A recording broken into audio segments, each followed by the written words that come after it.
Туугандар, ассаламу алейкум, амансыздарбы? Көкүмбей көчөсү бул. Ош, Уна базар жолу.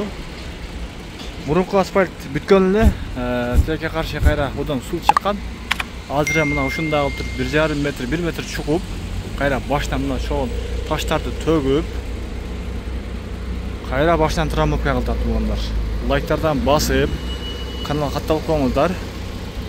Буюрса жакында бүтөт дейт. Мына Ош, Уна базарына.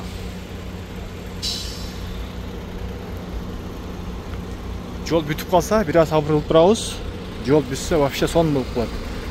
Мурунку асфальт бүткөн эле, бирок кайра суу чыгып, мына жерде мына канал бар, буну жакшы билесиздер. Ушул жактын суусу бул жака зактап тээп, ушул жактан чыккан. Кайра анан буну башынан чукуп травмапка кылдым, нөлдөн баштап. Мынакей. Бүгүн число 3 август 2025 жыл.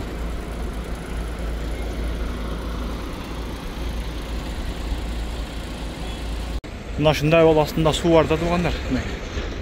Ушуну эми мына таштардан төгүп, травмапка кылып, акырын буюрса жолду жакшынакай кылтат.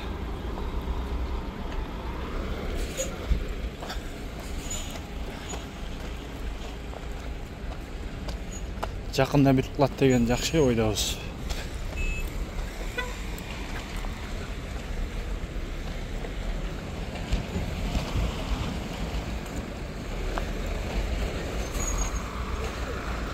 Бул жердин аркы бети травмапка болуп бүткөн окшойт. Мына берки бетин ушундай коюп, мына кыйда чукурда, тереңдеги кыйдада 1 метр ашыгыраак бул, 1,5 метр чыгат.